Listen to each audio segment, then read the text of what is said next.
बिस्मिल्लाहिर्रहमानिर्रहीम अस्सलाम वालेकुम वरहमतुल्लाहि वबरकातुहू। आप देख रहे हैं सैफ अली कुरैशी यूट्यूब चैनल। सलातुल हाजत नवाफिल की वो तरतीब है जिसके थ्रू हम किसी भी एक स्पेसिफ़िक मकसद के लिए अपने रब से गिड़गिड़ा कर दुआएं मांगते हैं। यूँ तो रेगुलरली हर इंसान 5 वक्त की नमाज़ पढ़ता है और उसमें अपनी दुआएं, अपनी हाजतें अल्लाह पाक से बयान करता है।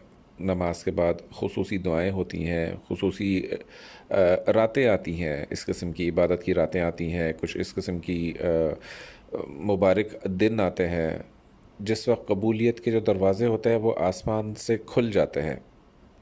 लेकिन इन सारी चीज़ों के अलावा भी अगर हमें किसी स्पेसिफ़िक मकसद के लिए, ख़ास मकसद के लिए कोई दुआ करनी हो, कोई इस किस्म की हाजत पूरी करवानी हो, अपनी बात मनवानी हो, हालात से बिल्कुल तंग आ चुके हों, कुछ हो ही नहीं रहा हो, किसी जानिब से कोई दरवाज़ा नहीं खुल रहा हो, कोई उम्मीद की किरण नहीं नज़र आती हो, जॉब में तरक्की नहीं मिलती हो, आपके बराबर वाले तरक्की करते चले जाएं, मुसलसल तरक्की करते चले जाएं, पर आपके लिए कोई रास्ता नहीं खुलता हो।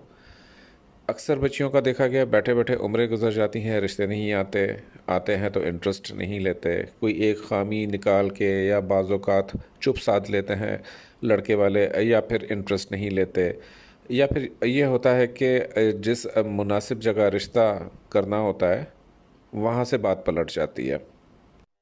अक्सर ऐसा भी देखा गया है कि लोगों की उम्रें बसर हो जाती हैं किराए के घरों में, अपना घर अपनी छत की आस लेके दूसरी दुनिया की तरफ लोग चले जाते हैं।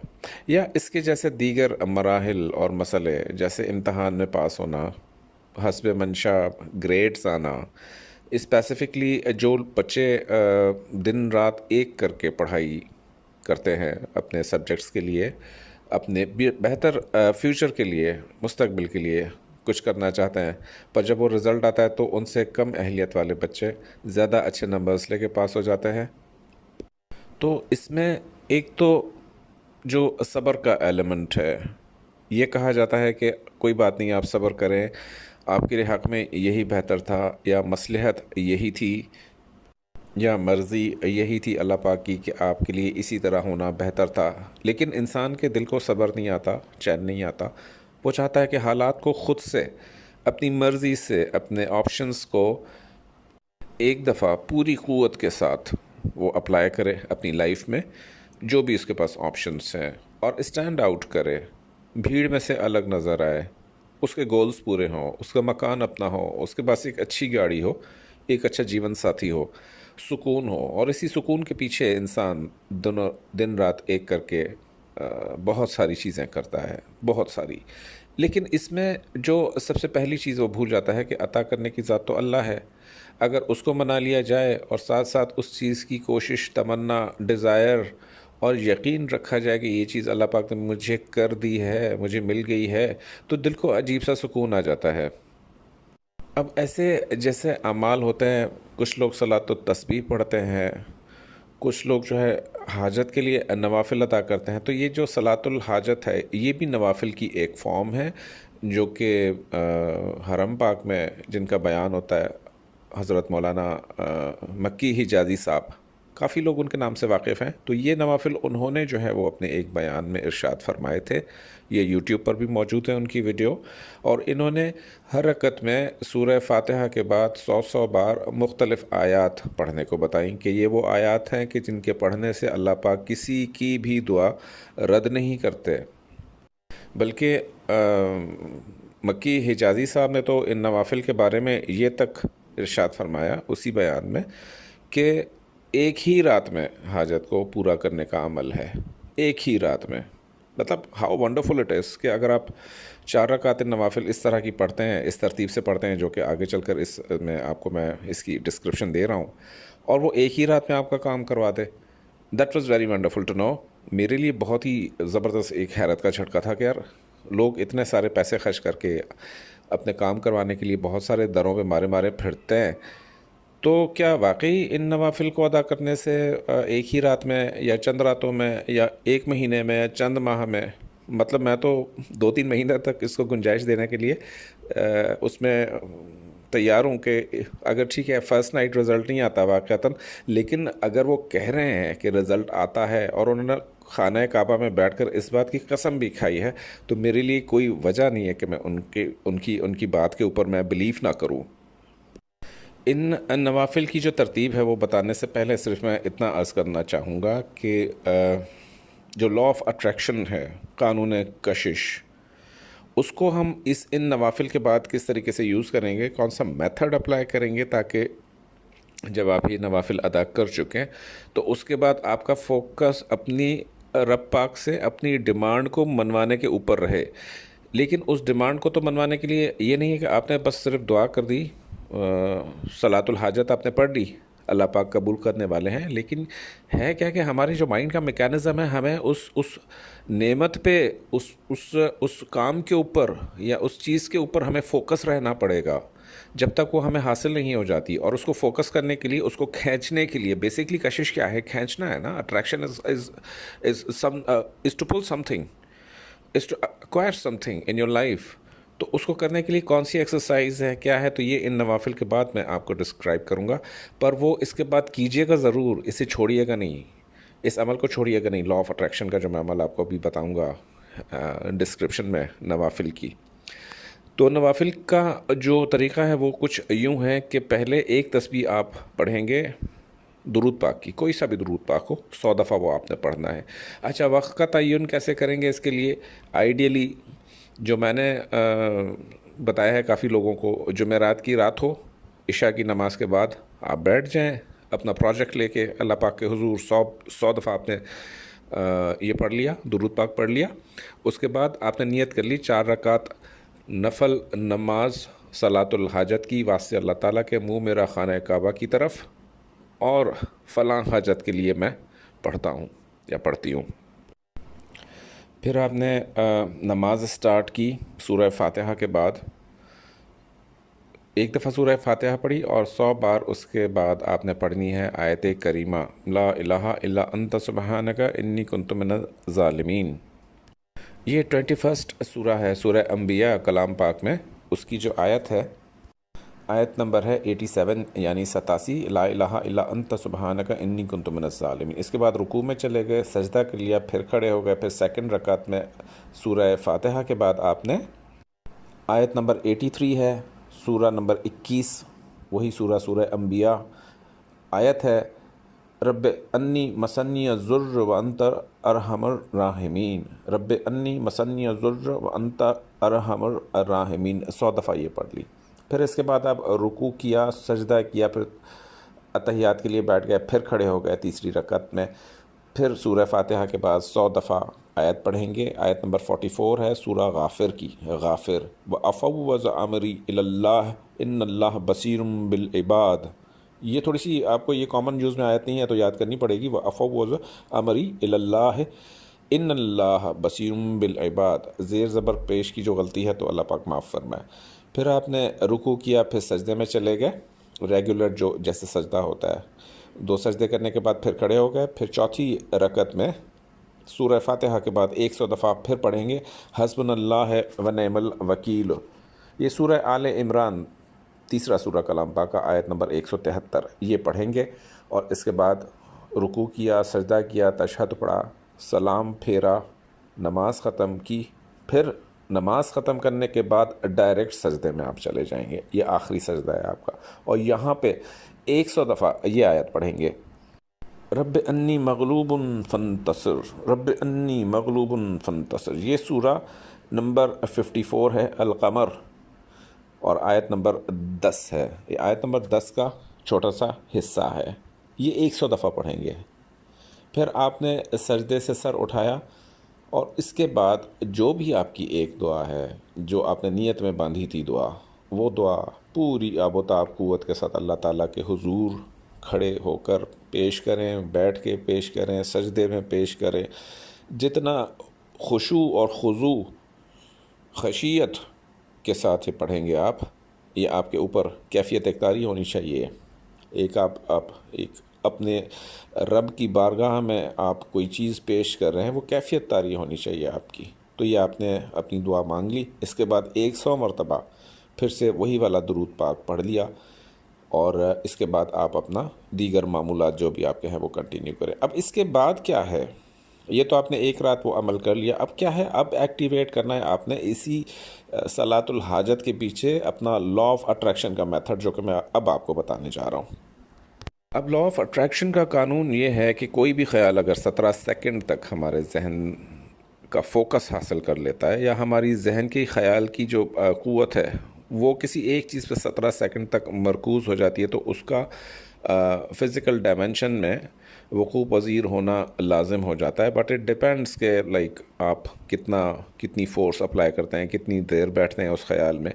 अब इसमें हम कुछ एग्जांपल्स के ऊपर वर्कआउट करेंगे।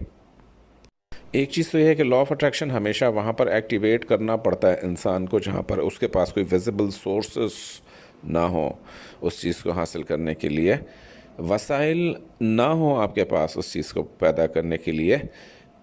मसलन कोई अगर चाहता है कि उसकी ट्रांसफ़र हो जाए कराची से इस्लामाबाद, इस्लामाबाद से कराची, मतलब ये कि वो वहाँ उसका घर है, बच्चे हैं, तो वो चाहता है कि अपने बच्चों के करीब रहे, या इस किस्म की कोई और पोजीशन है, उसे घर ख़रीदना है, सारी उम्र किराए पे गुजर गई, जैसे शुरू में बताया मैंने आपको। अब क्या है कि उसके पास विजिबली तो कोई सोर्सेज नहीं है, ना ही उसके पास कोई इस किस्म की वो बैंक में कुछ पोजीशन बनी हुई है कि वो उस चीज़ को पूरा करे।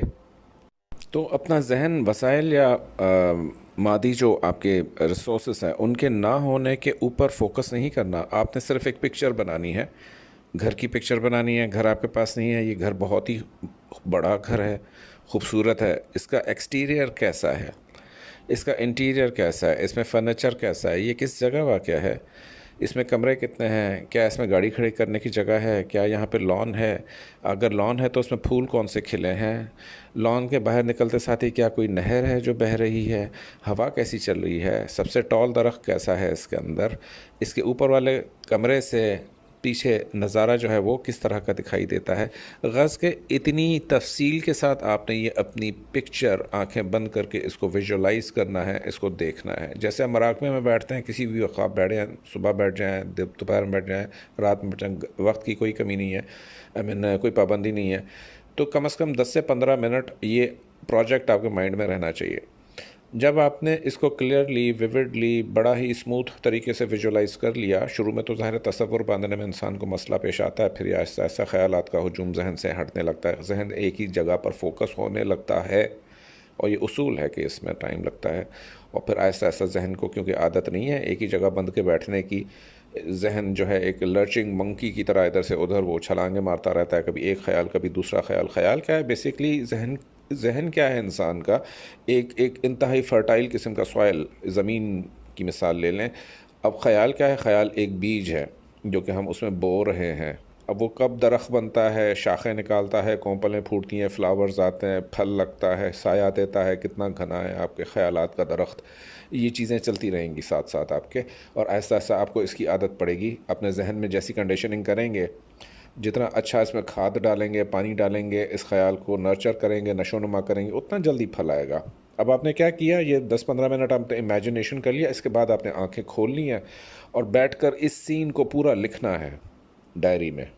ये लिखने वाला जो एलिमेंट है, जो पॉइंट आपको बता रहा हूँ, ये समझें कि उन नवाफिल के बाद सबसे इम्पोर्टेंट जो स्टेप है ये लिखने वाला है। कोई सी भी डायरी ले लें, कॉपी ख़रीद लें, 20-25 रुपए की, 30 रुपए की, रोज़ाना वो डेट लिखकर आपने वही डिस्क्रिप्शन जो आपने अपने ख़यालात में जमाई है इस घर के बारे में, कि ये मेरा घर है, मैं यहाँ पे रह रहा हूँ, यहाँ पर इसके इतने कमरे हैं। ये क्या है कि आप जब आप लिखने बैठोगे तो सबकॉन्शियस माइंड आपका जो उसको अंडरस्टैंड कर रहा है, इन फीलिंग्स को फील कर रहा है, तो वो हर वो मुमकिन ज़रिया, रिसोर्स और जो मौक़े हैं वो फ़राहम करने में आपका मददगार हामी बन जाएगा। बल्कि जैसे आपने नवाफिल के बाद दुआ की थी, उस दुआ को पूरा करने के लिए इसको खींचेगा। ये नेमत, ये चीज़, ये प्रोजेक्ट आपकी तरफ ख़ुद ब खुद चलता हुआ आ जाएगा। बाज़ लोगों का तो ये भी है कि लाइक 10 दिन में, 15 दिन में, महीना, 2 महीना, 3 महीना, इससे ज़्यादा कोई आगे नहीं गया। अच्छा, इसमें आपने इस बात पे बिल्कुल भी फोकस नहीं करना कि यार मेरे पास तो पैसे ही नहीं है, ये होगा कैसे, या मेरे पास तो कोई ऐसा विजिबल सोर्स ही नहीं है, ये कहाँ से होगा। ये होगा, ये ज़रूर होगा, क्योंकि आप उसको रोज़ाना अपने सबकॉन्शियस के साथ दोहरा रहे हो, मश्क कर रहे हो, आप उसे लिख रहे हो। लिख लिख के सफ़हात काले कर दें आप, मैं कहता हूँ आप इतना लिखें अपने प्रोजेक्ट को। अगर आपकी ज़िंदगी में लव की कमी है, आपकी ज़िंदगी में किसी और चीज़ की कमी है, वो कैसा होना चाहिए? वो जीवन साथी कौन होगा आपका? कैसे होगा? किस तरीके से होगा? शक्ल सूरत क्या होगी? कद कितना होगा? पहना क्या हुआ होगा उसने? उसकी बातें कैसी होंगी? वो देखने में कैसा होगा? ये सारी चीज़ें ये आप लिखेंगे एक पेपर पे। अब ये डायरी जो है वो आपकी सबसे कीमती असास है, इसको संभाल के रखिए और अपनी डेली की डेली इसको मेंटेन करें। ऑटो राइटिंग यूं ही नहीं है, इतना इतना जो सबसे पावरफुल मेथड है अपनी अपनी गोल्स को, अपनी ख्वाहिशात को पूरा करने के लिए, ऑटो राइटिंग से बेहतर सबकॉन्शियस को कन्विंस करने के लिए कोई और वो मेथड नहीं है। और इसकी हज़ारों मिसालें हैं, सक्सेस स्टोरीज़ हैं। और इंग्लिश में इसको मैनिफेस्टेशन कहते हैं, मैनिफेस्टेशन ऑफ योर गोल्स। इस पर भी बहुत ही ज़्यादा वीडियोस अवेलेबल हैं यूट्यूब के ऊपर, वो आप देख सकते हैं। लेकिन क्यों ना जब मैं अगली दफ़ा ये वीडियो बनाऊं मैनिफेस्टेशन के ऊपर, लॉ ऑफ अट्रैक्शन के ऊपर, तो उसमें आपकी सक्सेस स्टोरी का जिक्र करूं। आपकी सक्सेस स्टोरी कैसे आएगी मेरे पास? देखें, वंस अगेन लास्ट टाइम फिर लॉ ऑफ अट्रैक्शन को समझ लें। ये 3 चीज़ों पर काम करता है। एक है डिज़ायर, क्या आपके अंदर इस नेमत के लिए, इस जॉब को हासिल करने के लिए जो बर्निंग डिज़ायर है, क्या वो इतनी तेज़ है जैसे उम्र कैद के कैदी जो कि जेल में कैद हैं उनके दिल में आज़ादी की ख्वाहिश हो? यकीनन अपनी ख्वाहिश को, अपने जज्बे को आपने उस लेवल पे लाना है, फिर ये चीज़ें आपके लिए काम करेंगी। डिज़ायर के बाद सेकंड स्टेप जो है वो बिलीफ का है, यकीन का है कि ये चीज़ हमें हासिल हो गई। बिलीफ के बाद एक्सपेक्टेशन है, तवक्को करें कि ये चीज़ आपको मिल रही है, ये चीज़ आपको हासिल हो रही है। तो इन 3 स्टेप्स को आपने ज़रूर मद्देनज़र रखना है। आपने सलातुल हाजत के बाद अपना मराक़बा शुरू करना है, मेडिटेशन शुरू करनी है। किसी भी एक गोल को लेकर, आपको नई गाड़ी चाहिए, आपके पास गाड़ी नहीं है, आपको आने जाने में बहुत दिक्कत है, तो ये गाड़ी कैसी होगी, किस मॉडल की होगी, किस कलर की होगी, बैठ के फील कैसा होगा, इसमें खुशबू कैसी आ रही होगी इसके इंटीरियर से, ये जब स्टार्ट होगी तो इंजन में साउंड कैसा होगा, इसका हॉर्न कैसा होगा, ये कितना तेज़ दौड़ेगी, इसमें आपके साथ साथ कौन कौन सफ़र कर रहा है, इसमें म्यूज़िक किस किस्म का होगा। गज़ के ये मैं आपको एग्जांपल्स दे रहा हूँ कि ये सारी जुज़ियात आपने इसमें कवर करनी होंगी। अपना जो भी आप प्रोजेक्ट बनाएंगे, तभी आपका जो लॉ ऑफ अट्रैक्शन है ये परफेक्टली एक्टिवेट हो जाएगा। हफ्ते से 10 दिन में आपको वो रिज़ल्ट्स मिलेंगे, आपको वो चीज़ें नज़र आएंगी, देखेंगे अपनी लाइफ में चेंजेस होती हुई, कि फिर आपको अपनी सक्सेस स्टोरी यानी कामयाबी की जो कहानी है मेरे साथ शेयर करने में बिल्कुल दिक्कत नहीं होगी। तो अपना बहुत सारा ख्याल रखिएगा। वीडियो थोड़ी सी लंबी हो गई है, बट मुझे कॉन्सेप्ट आपको समझाना था कि लॉ ऑफ अट्रैक्शन सलातुल हाजत के साथ किस तरह मिलाकर हम इसको अप्लाई करेंगे। Thank you so much.